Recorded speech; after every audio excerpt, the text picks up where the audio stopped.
We're enough of a bottleneck.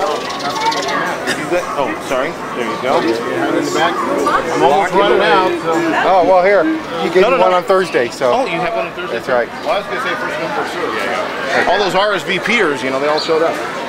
You know what's going to kill you? Oh, thank you. I had those. It's just copy and healthy. I'm never going to live this reputation down. Somewhere along the way, I'm going to give out these two books. They were supposed to be given out last night. They're signed by the author, who's a local Disney employee here in the park.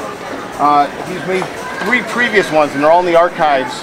And I helped him get this one printed because he's having a little problem. I'll probably be selling them on my website or Paul's website. Somebody will be selling these soon. Some of them won't make any sense to a non-employee, but some of them will.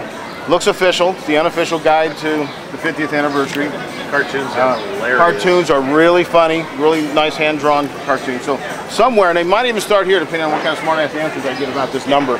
Other than that was my jersey number in baseball for 4 years of varsity baseball, and it's my birthday. Other than Paul and people, you know, what does anybody know what this number has significance for this area? Yeah, 21. Yeah. Okay, you win the first one. That is the address for Walt Disney's apartment, if he would have ever made it here and been talking like this with his cigarette thing and all that. You know, it's the Royal Courtyard. The entry that everybody sees now in the front was not there 10 years ago.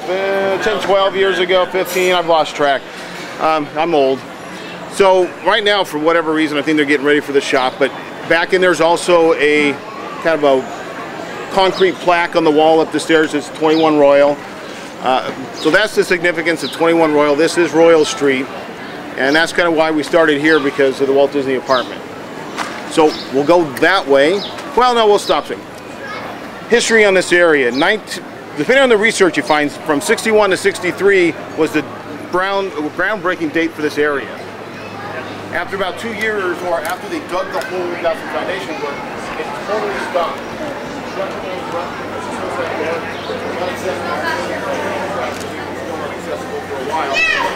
Because the 64 World's Fair got in the way. They had a lot to do, and at this time the Pirates was still supposed to be a wax museum walkthrough. Once all the advancements of AAs during the World's Fair, and the boat system from Small World made the Pirates of the Caribbean possible. So this opened right before Walt died, about 4 months, this area. And there used to be a picture in that window over there of Walt and the mayor of New Orleans.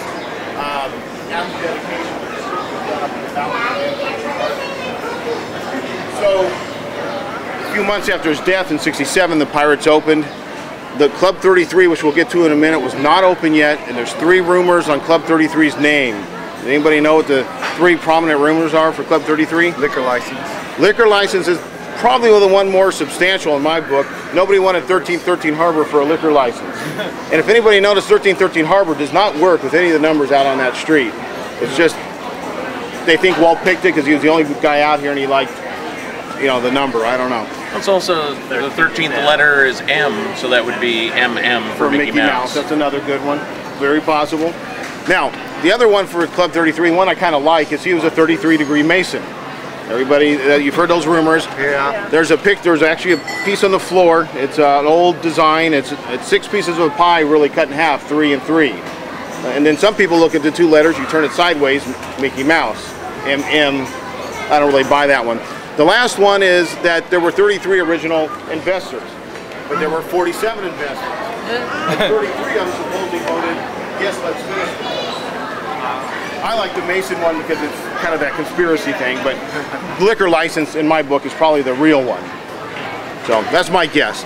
So if you notice, everything's numbered except for the veranda. I can't find anything down here at the end in the veranda. The numbers don't match from side to side. On the other side of Cafe Orleans it says 17. Over here it says 20. I think it's just for the you know, the ambience of the area. 33 is the only one that really needs a number, and this one here, and then there's little numbers as we go through. Pieces of 8 been here almost the entire time. Recent rehab, nice. Now they've expanded down here. This used to be one of a kind, which had about 1,000 of the same thing downstairs in the basement. There's a few rare pieces, but most of the time they were easily duplicatable. Now straight back there, there's a door. lot of people have probably seen that door, little walkway. Well, if you make a left and go downstairs, you're in the basement. You're standing over right now part of the Pirates of the Caribbean. So if you think about pirates, you go down past the Blue Bayou and you turn around, you go down a hill. You turn around right under you and you're going back down over here. So you're kind of standing on top of the ride right now. There's a door right back here to this little walkway.